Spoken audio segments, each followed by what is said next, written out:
मित्रांनो, सध्या बिहारमधील भरत तिवारी प्रकरण देशभरात चर्चेचा विषय बनला आहे. सोशल मीडियावर अनेक व्हिडिओ व्हायरल होत आहेत आणि लोक एकच प्रश्न विचारत आहेत, जर भरत तिवारीने सरेंडर केले होते तर मग त्याचा एन्काउंटर का झाला? मात्र या प्रश्नाचे अंतिम उत्तर अजून मिळालेले नाही, कारण या संपूर्ण प्रकरणाची न्यायालयीन चौकशी सुरू करण्यात आली आहे. भरत भूषण तिवारी हा बिहारमधील भोजपुर जिल्ह्यातील बिलोटी गावचा रहिवासी होता. स्थानिक लोकांच्या मते तो आपल्या गावातील समस्या, गंगा नदीच्या पुरामुळे झालेले नुकसान आणि विस्थापित लोकांचे प्रश्न प्रशासनापर्यंत पोहोचवत होता. त्यामुळे अनेक लोक त्याला सामाजिक कार्यकर्ता मानतात. 17 जून 2026 रोजी पोलिसांनी त्याच्या विरुद्ध कारवाई केली.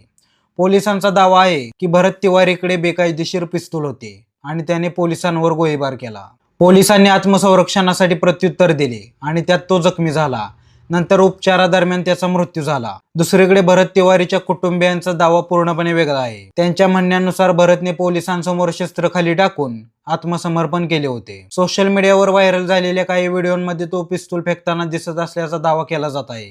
त्यानंतरही त्याच्यावर गोळीबार झाला का, हा आता चौकशीचा मुख्य विषय बनला आहे. या घटनेनंतर बिहारमध्ये मोठा राजकीय वाद निर्माण झाला. विरोधी पक्षांनी याला कथित फेक एन्काउंटर म्हटले, तर काही नेत्यांनी पोलिसांच्या कारवाईचे समर्थन केले. वाढत्या दबावामुळे बिहार सरकारने या प्रकरणाची न्यायालयीन चौकशी जाहीर केली आहे. निवृत्त न्यायाधीशांच्या देखरेखीखाली तपास होणार असून सत्य काय आहे हे तपासानंतरच स्पष्ट होईल. सध्या उपलब्ध माहितीनुसार एक गोष्ट स्पष्ट आहे, भरत तिवारीने सरेंडर केले होते आणि तरीही त्याचा एन्काउंटर झाला.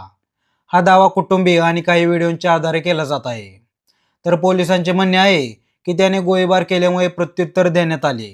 त्यामुळे कोणती बाजू खरी आहे हे अधिकृत चौकशी अहवाल आल्यानंतरच निश्चितपणे सांगता येईल. आज हा विषय फक्त एका व्यक्तीच्या मृत्यूपुरता मर्यादित राहिलेला नाही.